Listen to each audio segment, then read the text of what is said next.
Hello friends, Siragadikka ஆசை upcoming எபிசோடுக்காக செம்ம சூப்பரான ப்ரொமோ ஒன்று ரிலீஸ் பண்ணியிருக்காங்க. ப்ரொமோட தேதி 16 to 21 டிசம்பர்னு போட்டிருக்காங்க. ப்ரொமோவில் என்ன காட்டியிருக்காங்கன்னா, இப்போ முத்துவோட வீட்டில் இருக்கவங்க எல்லாரும் மனோஜ் வாங்கின அந்த பீச் ஹவுஸ் பெரிய வீடு இருக்குல்ல, அந்த வீட்டுக்கு வராங்க. அந்த வீட்டை பார்த்ததுமே விஜயாவை சொல்லவா வேணும், பேராசையில் அப்படியே தாண்டி குதிக்கிறாங்க. இவ்வளோ பெரிய வீடா அப்படி இப்படின்னு எல்லாரும் ரொம்ப சந்தோஷமாக பார்த்துக்கிட்டு இருக்கிறாங்க. இப்போ பார்த்துக்கிட்டு இருக்கும்போது பார்த்தா பின்னாடி முத்து வராரு. முத்து வரத்துக்கு முன்னாடியே பார்த்தா அந்த அமௌண்ட்லாம் கொடுத்து செட்டில்மெண்ட் பண்ணி அந்த வீட்டு ஓனர்னு ரெண்டு பேர் ஃப்ராட் இருந்தாங்கல்ல, அவங்க அந்த பணத்தை வாங்கிட்டு வாடகை காரில் வெளியில் போகிறாங்க. முத்துவோட கார் வரும்போது ரெண்டும் பார்த்து வர மாட்டே அப்படிங்கிற மாதிரி சண்டை நடக்குது.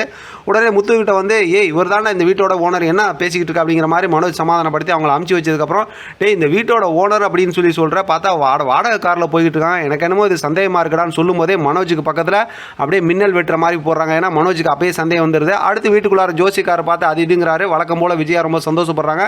ஆனால் முத்துக்கு செம்மையாக டவுட் வந்துடுது. அவர் டவுட் பண்ணுற மாதிரியே பார்த்தா மனோஜ் செம்மையாக ஏமாற போகிறார் அப்படிங்கிறது நமக்கு தெரிஞ்சது தான். அடுத்த ஸ்டோரியில் வேற ஒரு ட்விஸ்ட்டை கொண்டு வந்துட்டாங்க. பார்க்கலாம் எப்படிலாம் கொண்டு போகிறாங்கன்னு. இதை பற்றி உங்களோட கருத்து கமெண்ட் பாக்ஸில் தெரியப்படுத்துங்க. தொடர்ந்து ஆதரவு கொடுங்க. தேங்க்யூ ஃப்ரெண்ட், தேங்க்ஸ் ஃபார் வாட்சிங்.